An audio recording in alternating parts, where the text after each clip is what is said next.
ನಮಸ್ಕಾರ.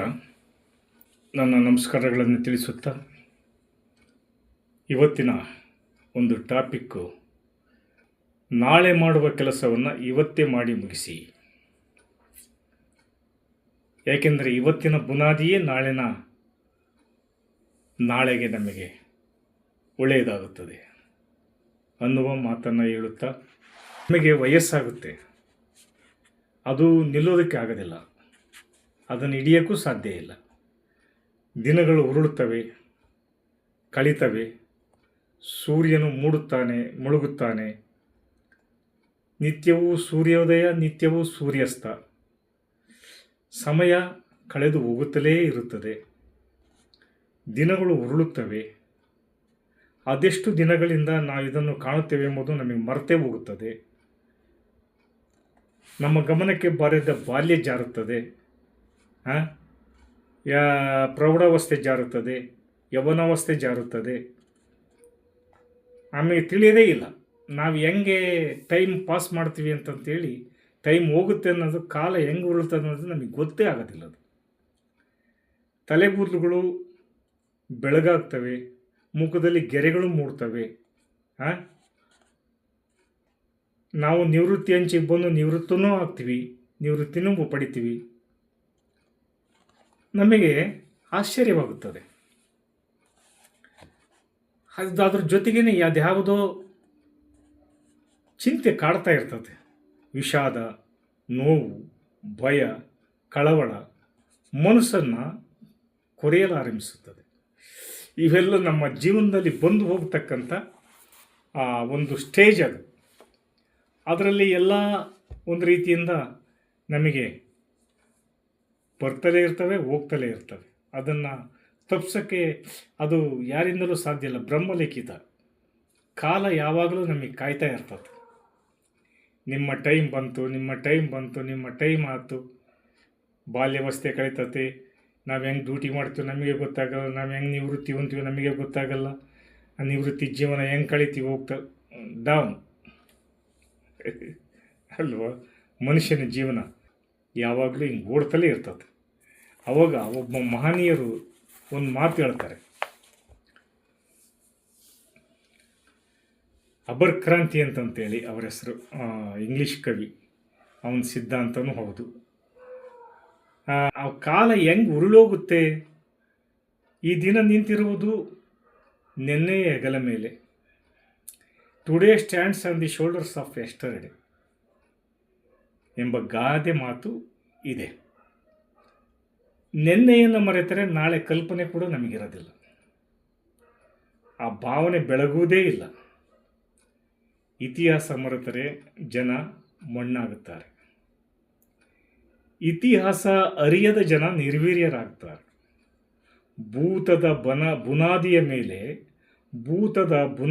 ಮೇಲೆ ಭವಿಷ್ಯ ನಿರ್ಮಾಣವಾಗಬೇಕಾದ್ದರಿಂದ ಒಮ್ಮೊಮ್ಮೆ ಗತಕಾಲದ ದಿನಗಳನ್ನು ಕಣ್ಣು ಹಾಯಿಸುವ ಅನಿವಾರ್ಯತೆ ಬಹಳ ಇದೆ.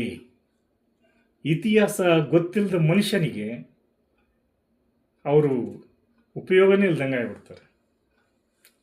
ಅದಕ್ಕೆ ಪ್ರತಿಯೊಬ್ಬ ಮನುಷ್ಯನಿಗೆ ಒಂದು ಇತಿಹಾಸದ ಪ್ರಜ್ಞೆ ಇರಬೇಕು. ಈ ಮಾತು ಯಾಕೆ ಹೇಳಿದೆ ಅಂತಂತ ಹೇಳಿದ್ರೆ, ಈ ನಾಳೆ ನಾವೇನು ಕೆಲಸ ಮಾಡ್ತೀವಿ ಅಂತ ಇದ್ದೀವಿ, ಇವತ್ತಿನ ದಿನ ಈ ನಾಳಿನ ದಿನಕ್ಕೆ ಬುನಾದಿ ಇದ್ದಂಗೆ, ಬೇಸ್ಮೆಂಟ್ ಇದ್ದಂಗೆ. ಇದನ್ನು ಮರಿಬಾರ್ದು ನಾವು ಅನ್ನೋ ಮಾತನ್ನು ಈ ಸಂದರ್ಭದಲ್ಲಿ ನಿಮಗೆ ಹೇಳುತ್ತಾ, ಇವತ್ತಿನ ಟಾಪಿಕ್ಕು, ಜೀವನದಲ್ಲಿ ಅನೇಕ ಸಮಸ್ಯೆಗಳು ಬರ್ತವೆ. ಸವಾಲುಗಳು, ಅಡ್ಡಿ ಆತಂಕಗಳು ಎದುರಾಗೋದು ಸಹಜ. ಅವೆಲ್ಲ ಜೀವನದ ಒಂದು ಅವಿಭಾಜ್ಯ ಅಂಗ. ಅದನ್ನು ತಿಳ್ಕೊಂಡೇ ನಾವು ಮುನ್ನಡಿಬೇಕಾಗುತ್ತೆ. ಕೆಲವೊಂದು ಸರಿ ಅತಿಯಾದ ಗಂಭೀರ ಸಮಸ್ಯೆಗಳು ನಮಗೆ ಎದುರಾಗ್ತವೆ. ಅವನ್ನ ಧೈರ್ಯವಾಗಿ ನಾವು ಫೇಸ್ ಮಾಡಬೇಕು. ಮನುಷ್ಯನಿಗೆ ಬರೋದು ಮರಕ್ಕೆ ಬರುತ್ತೆ ಅಲ್ವಾ. ಪ್ರತಿಯೊಂದು ಎಲ್ಲ ಜೀವರಾಶಿಗಳಲ್ಲಿ ಮನುಷ್ಯನಿಗೆ ಸಂವೇದನಶೀಲತೆ ಮತ್ತು ಅರಿವಿನ ಜ್ಞಾನ ಇರತಕ್ಕಂಥ ಪ್ರಾಣಿ ಅಂತಂದರೆ ಮನುಷ್ಯ. ಅವನಿಗೆ ಬರೋದು ಮತ್ತು ಇನ್ಯಾರಿಗೆ ಬರೋದು. ಆ ಮರಕ್ಕೆ ಬಂದರೆ ಮರಕ್ಕೆ ಗೊತ್ತಾಗುತ್ತೆ, ಜಡ ವಸ್ತುಗಳಿಗೆ ಬಂದರೆ ಜಡ ವಸ್ತು ಗೊತ್ತಾಗುತ್ತೆ. ನಮಗೆ ಕಷ್ಟ ಬಂದಿದೆ, ನಮಗೆ ಕಾಯಿಲಾಗಿದೆ ಅಂತಂತೇಳಿ ಮನುಷ್ಯನಿಗೆ ಬರೋದು. ಯಾಕಂದರೆ ಸಂವೇದನಾಶೀಲ ಪ್ರಾಣಿ ಅವನು ಅಲ್ವಾ. ಕಲ್ಲು ಗಿಡ ಮರಗಳಂಥ ಜಡವಸ್ತುಗಳ ಸಮಸ್ಯೆಗಳು ಬರಲಾರು ಮನುಷ್ಯನಿಗೆ ಬರೋದು. ಅವನ್ನ ನಾವು ಫೇಸ್ ಮಾಡಬೇಕು. ಶ್ರೇಷ್ಠ ಪ್ರಾಣಿ ಅದು ಮನುಷ್ಯ ಪ್ರಾಣಿ ಅನ್ನೋದು. ಆ ಸಮಸ್ಯೆಗಳನ್ನು ಎದುರಿಸುವ ಶಕ್ತಿ ಮನುಷ್ಯನಿಗೆ ಮಾತ್ರ ಇರೋದು. ಅವನ್ನ ಎದುರಿಸ್ಬೇಕು ನಾವು. ಇಲ್ಲಂತಂತಂದರೆ ಆಗಲ್ಲ ಅಂತಂತ ಹೇಳಿದ್ರೆ ಹೇಳಿ ನನಗೆ ಏನಾನ ಕಷ್ಟ ಬಂದಾಗ ಬೇಡಪ್ಪ ಇರೋ ಸವಾಸ ಬೇಡ ಅಂತ ಬಿಟ್ಟು ಹೋಗೋಕ್ಕೆ ಸಾಧ್ಯನಾ? ಅವನು ಹೇಳಿ ಅನಿಸ್ಕೊಂಡ್ಬಿಡ್ತಾನೆ. ಅಲ್ಲಿ ಬದುಕಿದ್ದು ಸಾರ್ಥಕತೆ ಏನು? ಯಾಕೆಂದರೆ ಇವನ್ನೆಲ್ಲ ಸಮಸ್ಯೆಗಳನ್ನ ಅವನು ಎದುರಿಸ್ಬೇಕು. ಯಾಕಂದರೆ ಅವನಿಗೆ ಸಂವೇದನಾಶೀಲ ಒಂದು ಶಕ್ತಿ ಕೊಟ್ಟಿದ್ದಾನೆ, ಚೇತನ ಕೊಟ್ಟಿದ್ದಾನೆ. ಅವನಿಗೆ ಎಲ್ಲ ಒಂದು ಅರಿವಿನ ಜ್ಞಾನ ಇದೆ. ಅದರಿಂದ ಅವನಿಗೆ ಅರ್ಥವಾಗುತ್ತೆ. ಧೈರ್ಯಶಾಲಿಗಳಿಗೆ ಮಾತ್ರ ಜೀವನದ ಸಮಸ್ಯೆಗಳನ್ನು ಎದುರಾಗುತ್ತವೆ ಎಂಬುದನ್ನು ನಾವು ಮನದಟ್ಟು ಮಾಡಿಕೊಳ್ಬೇಕು.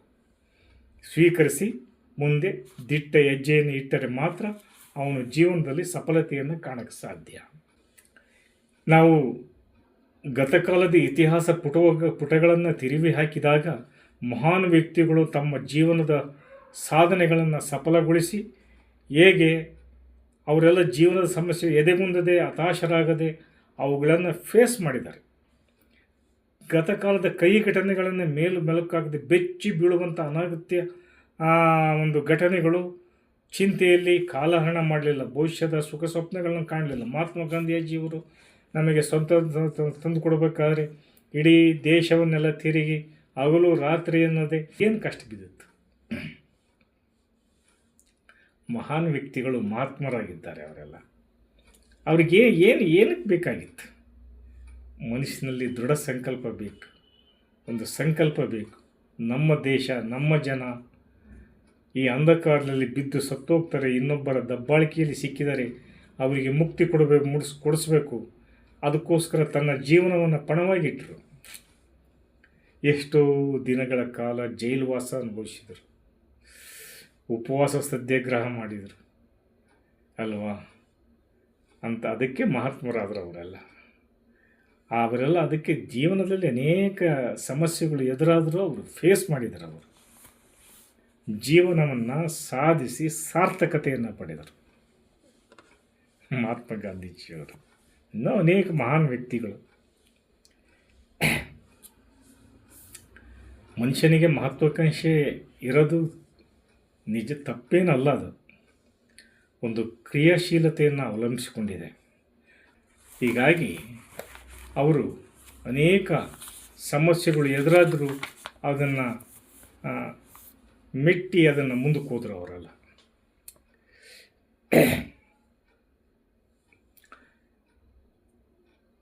ಆ ಮಹತ್ವಾಕಾಂಕ್ಷೆಗಳನ್ನು ಈಡೇರಿಸ್ಕೊಬೇಕಾದ್ರೆ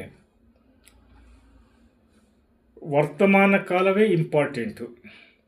ವರ್ತಮಾನದ ಕಾಲದಲ್ಲಿ ನಾವೇನು ಮಾಡ್ತಾಯಿದ್ದೀವಿ, ಭೂತಕಾಲದಲ್ಲಿ ನಾವೇನು ಮಾಡಿದ್ದೀವಿ, ವರ್ತಮಾನ ಕಾಲದಲ್ಲಿ ನಾವೇನು ಮಾಡ್ತಾಯಿದ್ದೀವಿ, ನಾಳೆ ಭವಿಷ್ಯತ್ತಿಗೆ ಅದು ಉಪಯೋಗ ಆಗಬಹುದು ಅನ್ನುವ ಒಂದು ಗುರಿಯನ್ನು ಗಮನದಲ್ಲಿಟ್ಟುಕೊಂಡು ಅವರು ತನ್ನ ಸಾಧನೆಯನ್ನು ಸಾಧಿಸಿದರು. ಕಾರ್ಯವ್ಯಾಪ್ತಿಯೊಳಗೆ ಕಾರ್ಯೋನ್ಮುಖರಾದರು ಅವರು. ದುಡಿಮೆ ನಿಮ್ಮದಾಗಲಿ ಅಂತ ನಾನು ಈ ಸಂದರ್ಭದಲ್ಲಿ ಕೇಳಿಕೊಳ್ಳುತ್ತಾ, ಅಂಥ ಉಜ್ವಲ ಭವಿಷ್ಯ ತಾನಾಗೇ ಬಂದು ಜೀವನದ ಬಾಗಿಲನ್ನು ತಟ್ಟುತ್ತದೆ. ಸಾವಿರಾರು ವರ್ಷಗಳ ಹಿಂದೆ ಋಷಿಮುನಿಗಳು ಹೇಳಿದ ಮಾತೆಂದರೆ, ಗತಕಾಲದ ಘಟನೆಗಳನ್ನು ಕುರಿತು ಯೋಚಿಸುವವರು ಬುದ್ಧಿವಂತರಲ್ಲ, ಸಿಕ್ಕ ಸಮಯವನ್ನು ಸದುಪಯೋಗಪಡಿಸಿಕೊಂಡು ವರ್ತಮಾನದಲ್ಲಿ ಶ್ರದ್ಧೆಯಿಂದ ಕಾರ್ಯನಿರತ ಆಗುವವರೇ ಬುದ್ಧಿವಂತರು. ಗತಕಾಲದ ಅನುಭವಗಳನ್ನು ಮರೆತೇ ಬಿಡಬೇಕೆಂದು ಅರ್ಥವಲ್ಲ, ಅದನ್ನು ತೀರ ತಳ್ಳಿ ಹಾಕಿಬಿಡ್ಬೇಕು ಅಂತಲ್ಲ. ನಮಗೇನು ಇವತ್ತು ಸಿಗುತ್ತೋ ಅದನ್ನು ಮಾಡಿ ಮುಗಿಸ್ಬೇಕು, ಅದು ಮುಖ್ಯವಾದ ಕೆಲಸ. ಅದನ್ನು ಸದುಪಯೋಗ ಪಡಿಸ್ಕೊಬೇಕು ಅನ್ನುತ್ತಾ ಈ ಸಂದರ್ಭದಲ್ಲಿ ನಾನು ಈ ನುಡಿಮುತ್ತುಗಳನ್ನು, ಅವರ ಋಷಿಮುನಿಗಳ ನುಡಿಮುತ್ತುಗಳು ನಿಮ್ಮ ಜೀವನದಲ್ಲಿ ಆದರ್ಶಪ್ರಾಯವಾಗಿರಲಿ ಅಂತಂತೇಳಿ ಹೇಳುತ್ತಾ, ನಮ್ಮ ಕೈ ಜಾರಿ ಹೋದ ನೆನ್ನೆಯ ಬಗ್ಗೆ ಅಥವಾ ಇನ್ನೂ ನಮ್ಮ ಕೈಗೆ ಸಿಗದ ಕೈಯಿಂದ ಜಾರಿ ಹೋದ ನೆನ್ನೆಯ ಬಗ್ಗೆ ನಮ್ಮ ಕೈಗೆ ಸಿಗದ ನಾಳೆಯ ಬಗ್ಗೆ ವೃಥಾ ಚಿಂತಿಸಿ ಟೈಮನ್ನು ವೇಸ್ಟ್ ಮಾಡಿಕೊಳ್ಬೇಡಿ. ಈಗ ಕೈಯಲ್ಲಿರುವ ವರ್ತಮಾನ, ಈ ಕೈಯಲ್ಲಿರುವ ವರ್ತಮಾನ ರಚನಾತ್ಮಕವಾಗಿ ಸದ್ವಿನಿಯೋಗವಾಗುವಂತೆ ಪಡಿಸಿಕೊಳ್ಳುವುದರಿಂದ ಜೀವನದ ಯಶಸ್ಸನ್ನು ನಾವು ಕಾಣ್ಬೋದು. ಹಿಂದೆ ನಡೆದೋಗಿರೋದು ಬಿಟ್ಟುಬಿಡಿ, ನಾಳೆ ಬರುವ ನಾಳೆಗಳನ್ನು ಬಿಟ್ಟುಬಿಡಿ. ಈಗೇನು ಅಟ್ ಪ್ರೆಸೆಂಟ್ ವರ್ತಮಾನ ಕಾಲದಲ್ಲಿ ನಮ್ದು ಏನು ಕೈಯಲ್ಲಿ ಕೆಲಸ ಇದೆಯೋ ಅದನ್ನು ಮಾಡಿ, ಸಂತೋಷದಿಂದ ಮಾಡಿ, ನೆಮ್ಮದಿಯಿಂದ ಮಾಡಿ. ನಿಮಗೆ ಯಶಸ್ಸು ಕಟ್ಟಿಟ್ಟ ಬುತ್ತಿ. ಸುಮ್ಕ ಆಗಿದ್ದಕ್ಕೆ ಹೋಗೋದಕ್ಕೆ ತಲೆ ಕೆಡಿಸ್ಕೊಂಡು ಅದರಲ್ಲೇ ಯೋಚನೆ ಮಾಡಿಕೊಂಡ್ರೆ ಟೈಮ್ ವೇಸ್ಟ್ ಮಾಡೋದು ಬೇಡ ಅಲ್ವಾ? ಹೀಗಾಗಿ ನೀನು ಈ ದಿನವನ್ನು ನೋಡಿಕೊ ಅಷ್ಟೇ. ನಿನ್ನ ಕರ್ತವ್ಯ ಏನು, ಈಗ ಪ್ರೆಸೆಂಟ್ ಏನೈತೋ ಅದು ನೋಡಿಕೊ. ಅದು ನಾಳೆನ ನೋಡ್ಕೊಂತದ್ದು. ಇವತ್ತು ನೀನು ಅದನ್ನು ನೋಡ್ಕೊಂಡ್ರೆ ನಾಳೆ ಅದನ್ನು ನೋಡ್ಕೊಂತದ್ದು. ನೀನು ಮಾಡೋ ಕೆಲಸ ನಾಳೆ ನೋಡ್ಕೊಂತದ್ದು. ಆದ್ದರಿಂದ ಆಂಗ್ಲ ವಿದ್ವಾಂಸ ಒಬ್ಬರು ಈ ಮಾತನ್ನು ಹೇಳಿದ್ದಾರೆ, ನಾಳಿನ ಜೀವನಕ್ಕೆ ಇಂದಿನ ದಿನವೇ ಬುನಾದಿ ಅನ್ನುವ ಮಾತನ್ನು. ಆದ್ದರಿಂದ ಇಷ್ಟು ಹೇಳಿ ಇವತ್ತಿನ ಕಾರ್ಯಕ್ರಮವನ್ನು ನಾನು ಮುಗಿಸ್ತಾ ಇದ್ದೀನಿ. ಜೈ ಹಿಂದ್, ಜೈ ಕರ್ನಾಟಕ.